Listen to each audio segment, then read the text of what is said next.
खबर इटावा जनपद से, जहां औरैया, कन्नौज एवं फर्रुखाबाद जिले के स्नातक एमएलसी शिक्षक एमएलसी के चुनाव की तैयारियों को मद्देनजर एक अति आवश्यक बैठक इटावा सिंचाई विभाग गेस्ट हाउस में संपन्न हुई। इटावा बेसिक शिक्षा राज्य मंत्री स्वतंत्र प्रभार सतीश चंद्र द्विवेदी ने आज जनपद के दौरा किया। इस दौरान उन्होंने जिले के शिक्षा विभाग से जुड़े अधिकारियों के साथ समीक्षा बैठक की। बेसिक शिक्षा मंत्री के अनियमितताओं के खिलाफ सख्त तेवर दिखाए। उन्होंने अपर निदेशक बेसिक शिक्षा कानपुर मंडल को जनपद इटावा के बेसिक शिक्षा अधिकारी अजय कुमार को हटाने के लिए आवश्यक कार्यवाही करने के आदेश दिए। ज्ञात हो कि बीएसए अजय कुमार के खिलाफ कई शिकायतें थी। भारतीय जनता पार्टी के महामंत्री प्रशांत राव चौबे ने बताया कि बीएसए के खिलाफ जिला संगठन ने भी शिकायत दर्ज करा रखी थी। उसी क्रम में कार्यवाही की गई है। बेसिक शिक्षा मंत्री ने बीएसए के अतिरिक्त मिड डे मील के जिला समन्वयक अरुण यादव तत्काल प्रभाव से हटाने के निर्देश दिए। साथ ही बीएसए ऑफिस के लेखाधिकारी के विरुद्ध विभागीय जांच के आदेश दिए। इटावा जनपद से विनय कश्यप की रिपोर्ट। मंत्री जी, आज प्रेस वार्ता रखी गई है। जिस तरह से यहाँ मंडलीय सभी विभागीय लोगों को बुलाया गया है, क्या सरकार की तरफ से कोई नया निर्देश है शिक्षा नीति को लेकर के? नहीं, आज तो मुख्य रूप से मैं यहाँ पर आया था।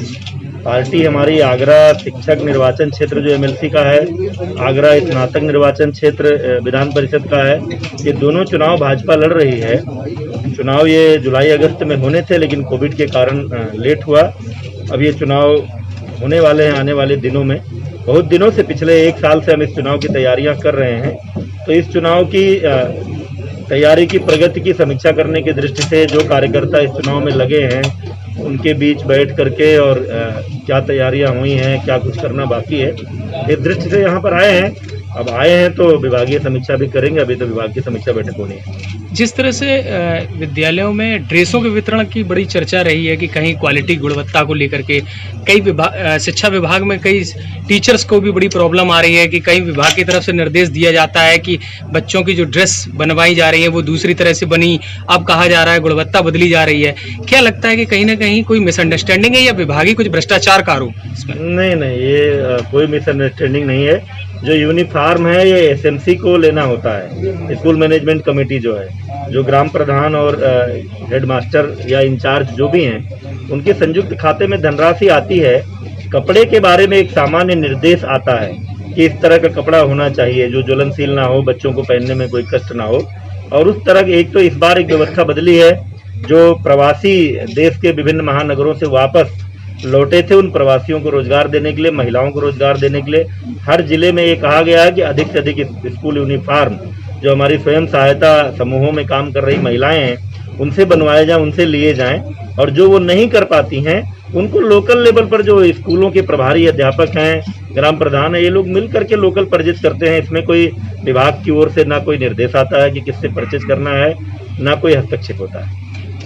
डीएम ने एक आदेश कर दिया था कि ड्रेवर तो वफादार का कपड़ा ही आएगा यूनिफॉर्म में, इसके अलावा कोई नहीं आएगा। अब वो अभी विभागीय समीक्षा करेंगे तो उस बारे में बात करेंगे। ये 69,000 शिक्षकों भर्ती मामला रोका। आप सभी जानते हैं 69,000 शिक्षक को भर्ती का मामला माननीय सर्वोच्च न्यायालय में है। सुनवाई पूरी हो गई है, फैसला सुरक्षित है।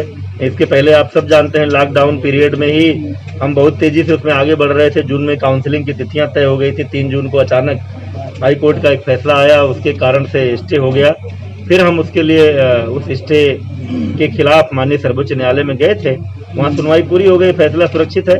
जब फैसला आएगा तो उस दिशा में आगे बढ़ेंगे। बचने की संभावना है क्या? सरकार की तरफ से कोई गाइडलाइन आ रही है कि बच्चों के स्कूल कब से खोले जाएं, कब से शिक्षा प्रॉपर? नहीं, ये तो जब केंद्र सरकार का, हमारे गृह मंत्रालय का जैसा निर्देश होगा, जब वहाँ से आएगा कि अब स्कूल खोले जा सकते हैं, तभी हम स्कूल खोलेंगे। अभी हमारी तैयारी पूरी है, कर रहे हैं। यूनिफॉर्म का काम हो रहा है, स्वेटर का जगह जगह आपने देखा है जिम पर बिडिंग हो रही है, वो भी प्रक्रिया जल्दी पूरी हो जाएगी। जूते मोजे का भी टेंडर हो चुका है। हम अपने स्तर से हमारी तैयारी पूरी है। जब भी स्कूल खुलेंगे तो स्कूल खुलते ही बच्चों को सारी सुविधाएं उपलब्ध करा सके, हम उसका प्रयास करेंगे। निजी स्कूलों की बड़ी असमंजस की स्थिति है, कुछ फीस मांग रहे हैं, अभिभावक देना नहीं चाह रहे हैं, निजी स्कूल अननेसेसरी प्रेशर भी बना रहे हैं। आपकी तरफ से कोई निर्देश ऐसा है जिससे कि लगे कि कोई अभिभावकों को भी आराम मिले और शिक्षकों का भी, बीच में जो प्राइवेट शिक्षक हैं उन्हें भी कुछ मिले? सब निर्देश हैं। जैसे ही ये कोरोना काल लॉकडाउन का शुरू हुआ है, उसी समय कहा गया था कि बच्चे स्कूल नहीं जा रहे हैं, कोई बस की फीस नहीं लेगा। 3-3 महीनों की जो फीस लेने की परंपरा है वो नहीं करेंगे, 1-1 महीने का फीस लेंगे। हर साल जो 5%, 10% निजी प्रबंध तंत्र शुल्क बढ़ाते हैं वो नहीं बढ़ाएंगे। कोई अभिभावक अगर शुल्क जमा करने की स्थिति में नहीं है तो उस पर कोई दबाव नहीं बनाएंगे। अगर कोई ऐसा करता है तो उसके खिलाफ कार्रवाई होगी। ये सारी बातें तो हो चुकी हैं पहले। इस सरकार में है 1.5 लाख पुलिस जवानों की हमने भर्ती की है, हमने लेखपालों की भर्ती की है, हमने ग्राम पंचायत सचिवों की भर्ती की है। इस 3.5 साल के कार्यकाल में हम 55,000 लोगों को बेसिक शिक्षा में 68,500 की भर्ती और पहले का 12,500 की भर्ती 55,000 लोगों की भर्ती कर चुके हैं।